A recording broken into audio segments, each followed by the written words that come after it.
Welcome to Lead and Follow, a podcast that explores how great collaboration actually happens. I'm your host, Sharna Fabiano, author of the book Lead and Follow, The Dance of Inspired Teamwork. And I'm pleased to bring you the latest research, insights, and learning methods to help you work together better with the people around you. I help founders, solopreneurs, and new leaders become great at collaborating because I've seen how much more becomes possible when people integrate their ideas, perspectives, and strengths in a practical way. To learn more about coaching with me and for a one-time discount on your first session, go to sharnafabiano.com/coaching and enter the promo code podcast. The link is in the show notes. And now, here's the episode. Today I'm speaking with Dr. Chris Fuzie, owner of CMF Leadership Consulting and a leaderologist too with the National Leaderology Association. He is a developer, trainer, and consultant for leadership of public, private, for-profit, and nonprofit organizations. Chris is a graduate of the FBI National Academy and a former national instructor for the International Association of Chiefs of Police. After 28 years of public service, he is an honorably retired lieutenant commander from the Modesto Police Department, where he led teams such as the Homicide Investigations team, Hostage Negotiations team, and street-level drug enforcement team. He currently serves as the business HR manager for the Stanislaus County District Attorney's Office in California. I'm very excited to have Chris on the podcast today to talk about an original training he created called Effective Followership and how it works in combination with his leadership trainings. Chris, thank you for your many years of public service and welcome to the podcast. Well, thank you very much. I'm very happy to be here. Great. So as listeners have probably gathered, you've been teaching leadership for quite a long time, but not many leadership trainers have a followership program. So I want to just start off by asking, what is the Effective Followership program and why did you build it? So the Effective Followership program, it's an 8-hour on-site training. And it's more for complex, dynamic, multi-level organizations that have a lot of mid-level managers or mid-level positions, supervisors, et cetera. And it's for those that are required to lead and follow effectively at the same time. I mean, we think about leadership. Well, leadership is a process, and people don't think about followership as being part of that process. Yeah, I totally agree. Really well said. I wonder if you would talk a little bit more about leading and following at the same time, because I think that might be a new idea for some of our listeners who are just used to learning about leadership. So yeah, it's a different mindset. It's a different schema that we use to understand framework and how things are done. The way it works is that if you're stuck in a position, not stuck, but if you're in a position where you have to lead and follow at the same time, then it's more about the behavior that you're doing. So, for instance, let's say I'm a supervisor in a custodial supervisor role, right? And my job is to help get the buildings cleaned up or whatever. And I'm responsible for 20 other custodians. And so as we're going through and I see something that needs to be done, I don't just assign it to someone else. I may have to do it myself. So I'm acting as a follower, but I'm also responsible to make sure other things get done. So that leader-follower role, and almost everybody has it. If you think about maybe the very top person in an organization, the CEO, maybe they're primarily just leading, right? And they can delegate things to other people. Or the very bottom line level employee, and they may just be primarily following, but everybody else in between has to do both. Thank you for framing it that way. I like imagining the large, complex organization with a really big middle, like 99% of people who are not total entry level and not the CEO. And yeah, it's true, right? They're all in some sort of organizational structure. So they'll all be leading and following to some degree. I'd love for you to take us one step further and share how you help people see that and then identify what that means in practice. In other words, what does it mean for me as the head custodian or a supervisor or a team manager what does it look like and feel like to be both leading and following well in my job? This is something that I've been doing in our classes. I get 2 behaviors from each person in the class. Okay, what are 2 behaviors of great leaders, or 2 traits or behaviors? And what they did was they would give me those 2 traits, and we'd write them on the board, like all good consultants do. You write everything on a pad.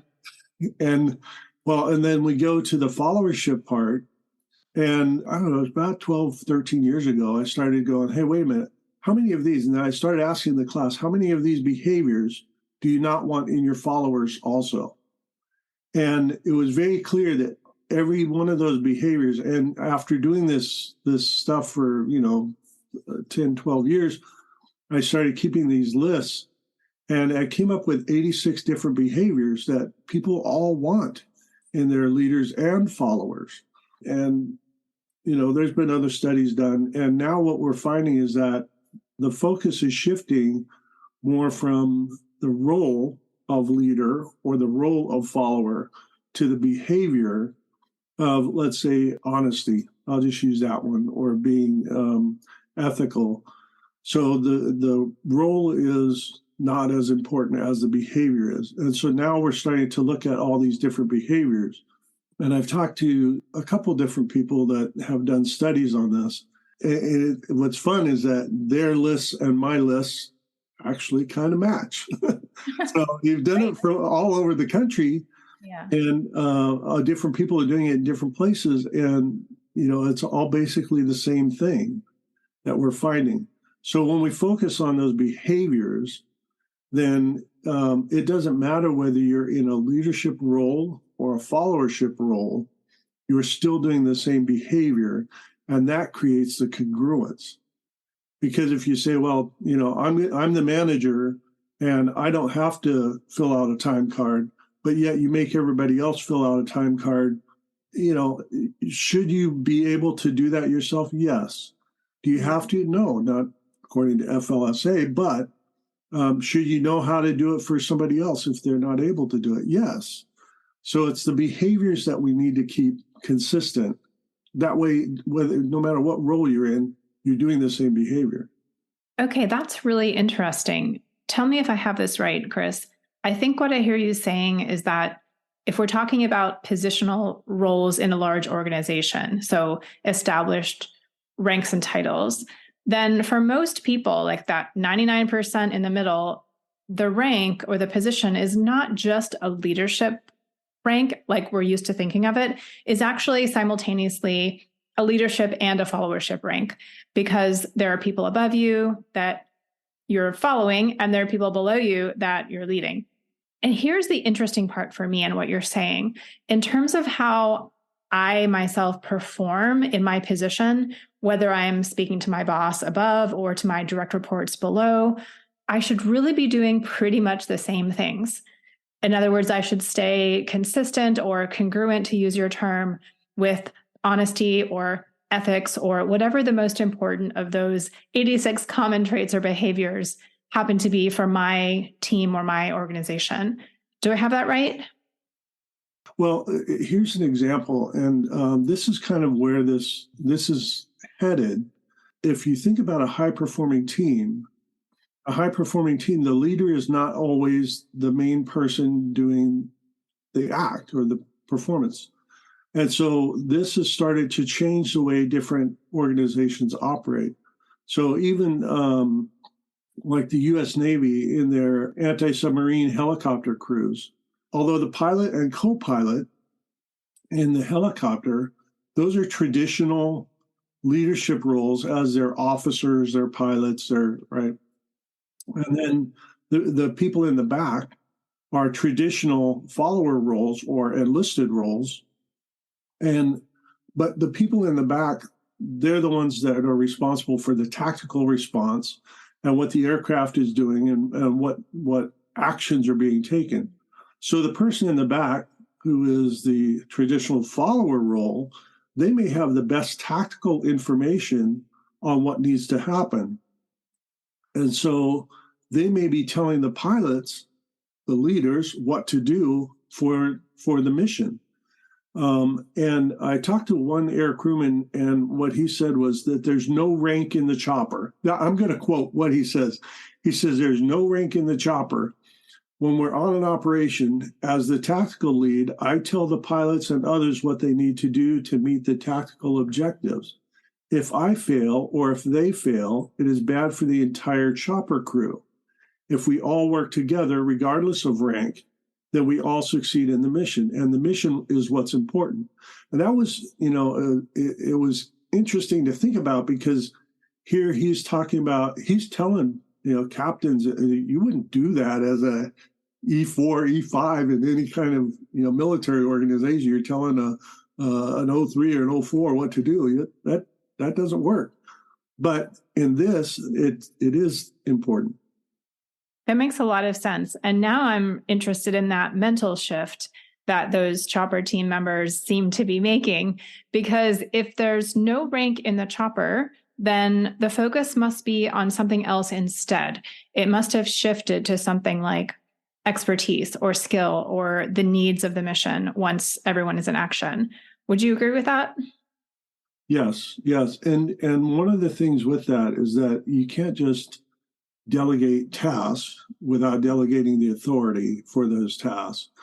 But you never really delegate your own responsibility as the leader to, the team.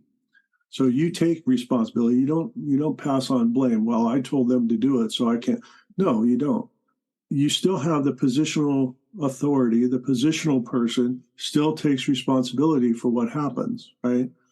Even though you're getting the behaviors from everybody else. Yes, very important point. And I'm glad you're raising it, because it can be easy in these conversations to say, okay, well, then there's no roles anymore and we all just do whatever we want. But the danger there, of course, is that we lose all of our accountability, and we definitely don't want that. So there is still an important place for positional rank, I think, because it helps us maintain accountability through many levels, especially very large organizations. I'm personally fond of both and frameworks, and this sounds like it might be one of them, where leadership rank specifically is meaningful in certain ways or in certain situations. And at the same time, we all lead and follow each other more fluidly in a functional sense from day to day in order to get things done. I want to just go back a little bit to your program, because I believe I'm remembering this correctly, is that you developed it in part anyway for that kind of middle range position where you're maybe like a supervisor, a mid-manager, where it's going to be like a daily occurrence that you're kind of finding yourself either reporting up to someone or delegating down. And so how did kind of this work for that sort of person? Well, and that's, that's the hard part, is that you could be at the same time doing the same acting as a follower and a leader. And so, let's say I'm completing a task that my boss wants me to do. Well, the people that I'm leading, they see that I'm also being a good follower and doing what I'm supposed to do because my boss asked me to do it. And my boss is going to sit there and go, okay, well, he's being a good follower, but I'm also displaying good leadership in that I'm doing what I'm supposed to do at that level for my followers. So the one act may be the same thing. And if you think about most mid-level supervisors, managers, et cetera, they're not the ones that set the direction of the organization, but they're the ones that are getting other people to help get us to those goals. And so frequently we do this without even thinking about it.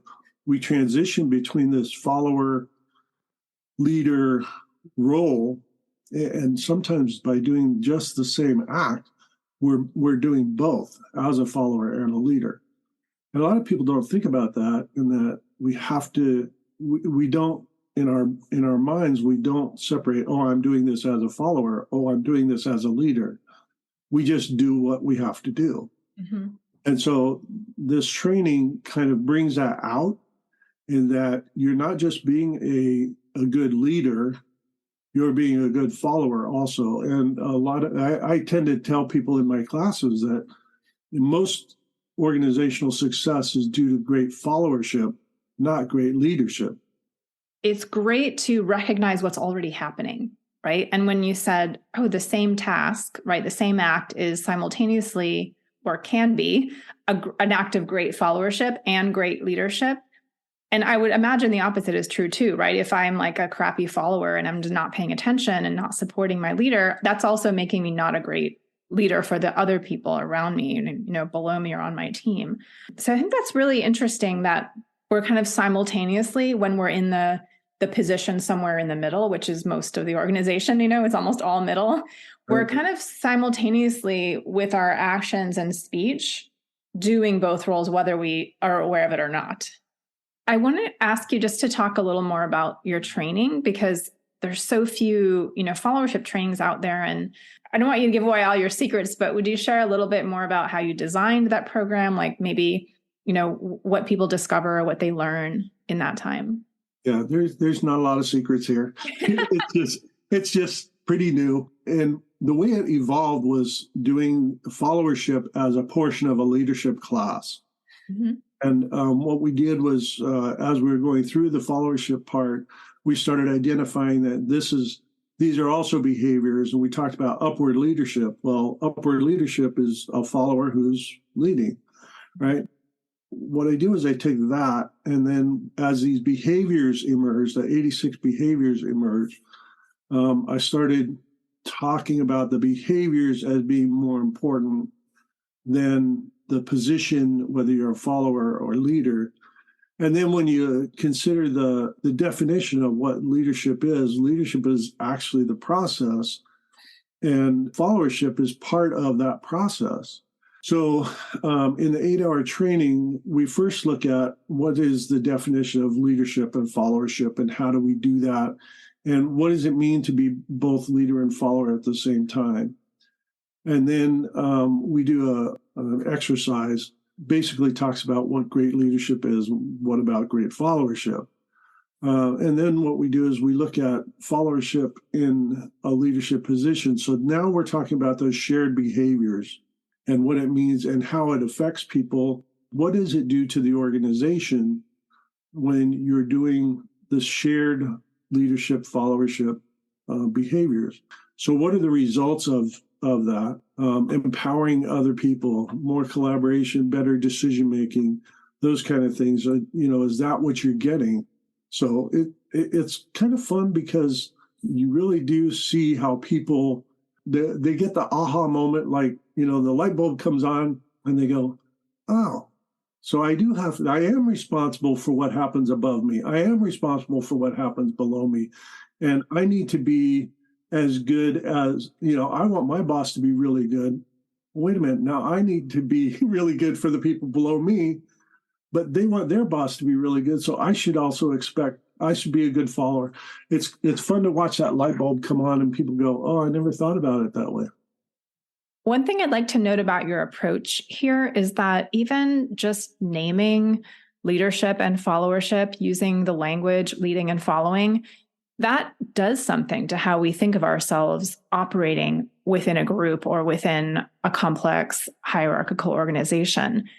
What it does for me, and I'm curious, Chris, if you see this happening with people in your trainings, is that immediately it gives me this expanded sense of agency. Like, oh, now I can have impact no matter what my position is.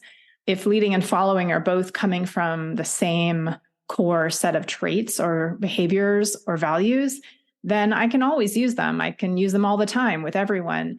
I can make anything better or more successful, no matter what my position is or no matter what my role is at the moment. Yeah. And I think a lot of that is how much if you look at how much information is out there on leadership versus how much information is out there on followership, people aren't thinking about it. Mm-hmm. So a lot of this is raising that awareness of what it is to be a good follower, and that it is so synonymous with being a good leader that people go, oh, okay, yeah, it is the same. Mm-hmm. Well, and I think you're right in naming it. I don't know what is an appropriate name for that action. Is you being are you being a leader? Are you being a follower? Or should we mush the two together and call them something else? The shared roles. I don't know. It is a different mindset. It is a different mental schema, but it is a big, huge chunk of almost every organization. And so that's why, if we could name it, we could call it something where people would say, yeah, that's what I'm doing. And I think we'd have much better acceptance of some of these ideas of being a good follower. Chris, would you share a few of the top behaviors from your magic list of 86, just to help listeners imagine a little bit how they might begin to practice or to teach this idea of congruent leading and following, simultaneous leading and following? Some of the ones that people have wanted 100% of the time is self-motivated, respectful, reasonable, problem-solving, optimistic, lead by example. That's a huge one. That one is always 100%.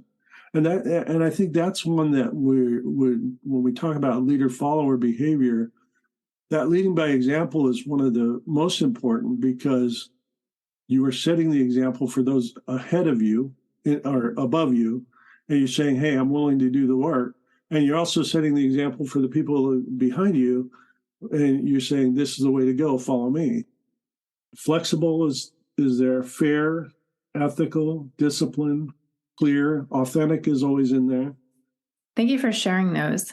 I'm curious, Chris, what might be the next step for you in working with an organization, assuming, of course, that everyone, or at least the majority, fully embraces the idea of leading and following at the same time? Then what? If you can teach certain behaviors, if you can teach those throughout the organization, how much more consistent is your organization going to be? Mm-hmm. So if we can teach leading by example, if we can teach problem solving and being self-motivated and accountability and appreciativeness, and if we can teach those behaviors, mm-hmm. and just not all of them, but maybe 5 or 6 at the bottom levels, and then you have 3 or 4 at the top levels of the organization that you use as your guiding principles. How much more congruent and is that going to make? And then think about succession planning. Mm-hmm. Yeah, absolutely. We're going to need another conversation about that. Yeah. I'm really curious to ask what the response has been in your trainings when you introduce followership. And I know you said you've done it in the past as part of other longer leadership trainings. Maybe you can borrow a little from both of those experiences. Most people, the thing is, well, I'm in a leadership class. Why do I need to learn about followership? Right. I'm a good follower. That's why they're going to make me a leader. Yeah. Well, your job has completely changed. Let's say you're a widget maker, mm-hmm. and now you're going to be the supervisor of widget makers. Your job is no longer about widget making. Your job is about getting other people to make widgets. Mm-hmm. And so when I tell them about that, it's like, oh, okay. I said, and getting people to follow you is important. And so what is your followership style? And how do you follow? Are you a pragmatic follower? How do you, look at your followership style? And they go, well, I never thought about that before. And so that's usually what happens. And then we take it back to the leadership behaviors. And that's when people go, oh, so I need to do that also. Yes. Mm-hmm. So there's a few light bulb moments with that in the training. And then when we talk about I do this thing with the idea of followership. And I say, okay, so I'll do it with you right now, if that's okay. Yeah, let's do it. Okay. So what's I'm going to tell you a couple words. You tell me the opposite. Okay. Up. Down. In. Out. Fast. Slow. Stop. Go. Leader. Follower. Right. But then when you think about the follower part, the others were actually opposites. But with followers, we're going the same direction. We're not trying to pull away from what the leader is trying to do. We're trying to meet the same goals. We're trying to achieve, the same purpose, or we have the same purpose. We're in the same organization. And that's the schema that we have to change. So when I do that with people, and, you get the whole group that says follower, and then you go, no, wait a minute, let's think about that. Mm-hmm. And they actually do start to think about it and say, okay, we're not doing something opposite. So that is a big light bulb moment for people. And then you say, okay, so as a follower, you're actually going the same direction. You're actually doing the same thing. You're actually trying to meet the same goals. How do we do that? Mm-hmm. And then they go, well, that's what the leader's supposed to do. Yeah, I love that. It's such a great mental reset button. When I was writing Lead and Follow, in fact, one of my many test readers and angel editors suggested the term counterpart instead of opposite to refer to leader and follower. And somehow counterpart, I think, does sound more reciprocal and mutually reinforcing. So yes, point taken, we are indeed moving in the same direction. Or in my case, I would probably say we're dancing in the same direction. Right. And that's what I thought was great about your training that you do with the dancing thing, is that you do lead and follow. It is exactly, that's one of the things that really gets you thinking about how this really works. Mm-hmm. Is that it becomes the act. What you're calling the act is the dancing part. What I'm calling the act is, filling out a form that you have to fill out, or, exactly. Pulling a lever 75 times that you have to pull, doing the things that maybe you don't want to do, but you have to do. And that's the other side of this, is that, a lot of leadership is getting people to do things that they don't want to do. And followership is doing those things, even though you don't want to do it, you still do it to be a good follower. So if we can get those behaviors, those acts to be the focal point, then how much easier would it be to accomplish the goals of the organization? That's what this whole goal of this leader-follower shared behavior thing, we got to find a word for it. Yeah, exactly.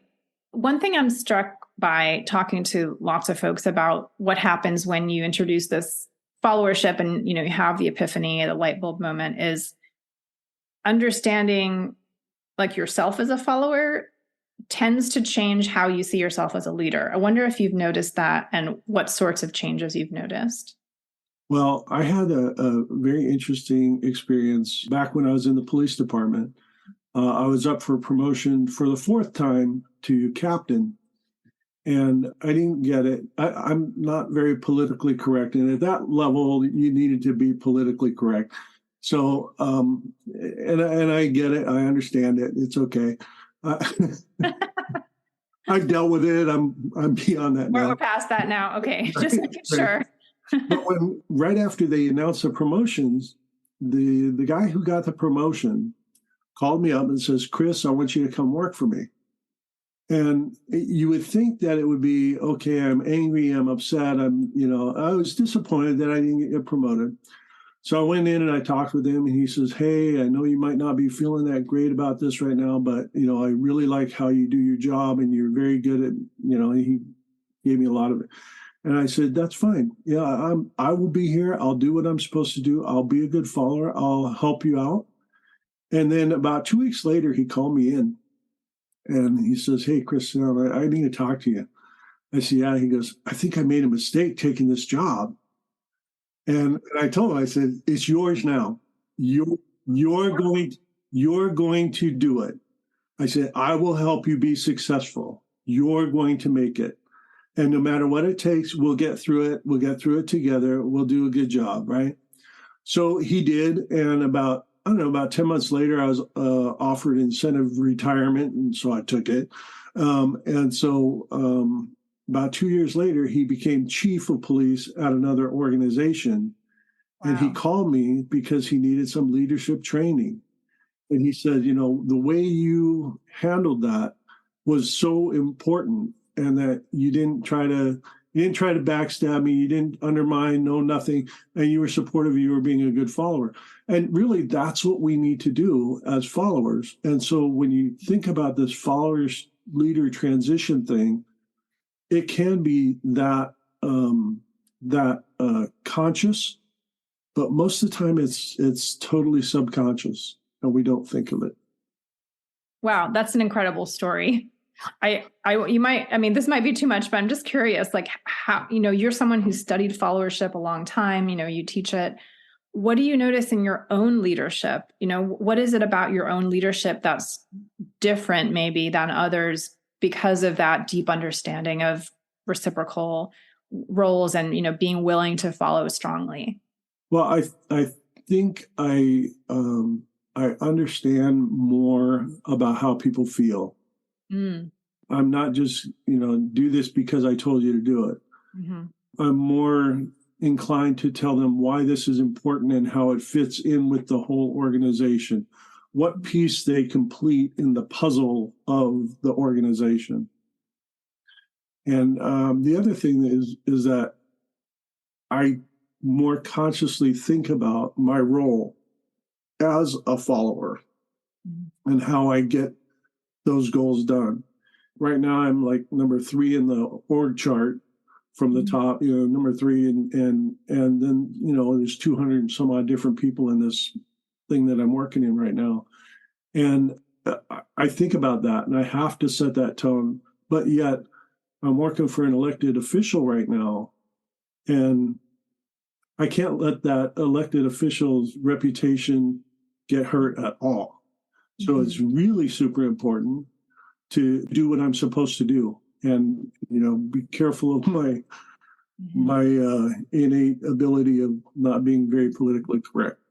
So, yeah, well, you're so sensitive to context, right? Because this is a very different context than you were in when you were in the police department. Yeah, I really appreciate that. It kind of reminds me of what you were saying earlier about leading being, encouraging people to do tasks, which may not always be their favorite. And then following being, yes, I do those tasks anyway, because, and I think the answer to the because is the bigger picture, right? And what you just said about understanding people, how people feel and, their own perspective, and then giving them the bigger picture. I think that kind of, is what lets us all do the things that might be like sometimes not our favorite. Right. You know what I mean? Right. Getting people to do what they don't want to do. Yeah, for good reason. Yeah. Like I'm tired of filing reports. It's boring. But I understand that in the bigger picture, like this is important for this reason. And so my bigger commitment allows me to do that. Before we finish, Chris, I want to make sure I give some time to ask you what guidance you have for other training professionals who might want to build their own followership training or just kind of incorporate that into their leadership. What would you suggest? My suggestion is that, you can't just throw something together. This is a different kind of framework. It's a different kind of mental schema. And people are threatened by change. And so you have to recognize that threat of the change. And you can't just go into this not knowing the leadership theories. The whole saying, theory informs practice. So like in science, education, psychology, management, et cetera, it's a framework for understanding phenomenon and explaining relationships and predicting outcomes, et cetera. But by grounding your practice in theory, that's where practitioners, as consultants, as trainers, whatever, you accumulate that wisdom of everybody else, the theories that have been generated through research. But theory alone isn't perfect, right? You can't just use theory alone. So you have to apply some of this stuff. And if you don't have the experience in applying leadership theories, you're going to have a difficult time applying these theories as followers. So what I would say is, a practitioner should really understand the leadership theories and know how they work, because almost every one of them comes into play when we start talking about being a leader and a follower. People say, well, what about communication? And, then you need to talk about communication. Or what about, motivation or team dynamics or cohesion? And you really need to understand those. So don't just throw something together and say, oh, here's 86 behaviors that you can use, or here's 10 that you can use. You really need to understand how they work together then, practice what you preach.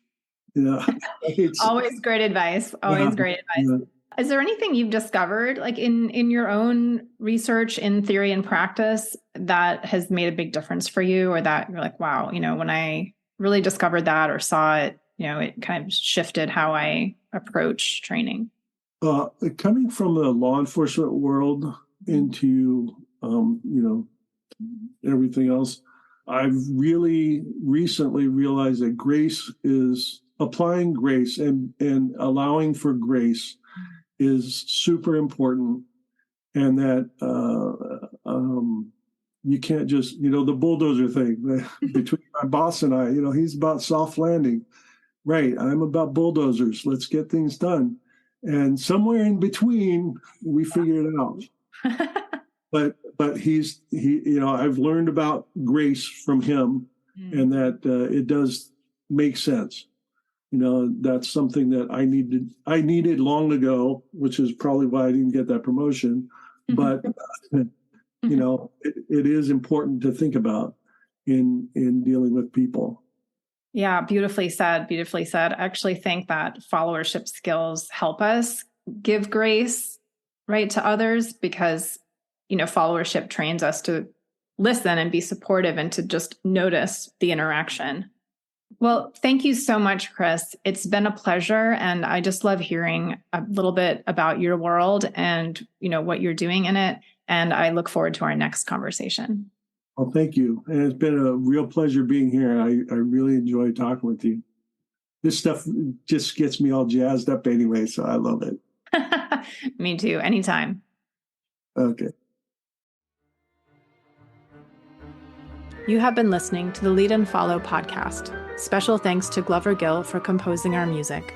And a huge thank you to all of you who support the show. It really means a lot. If you enjoyed this episode, please share it with a friend or consider joining the Lead and Follow fan club for as little as $3 a month. There's a link at the bottom of the show notes.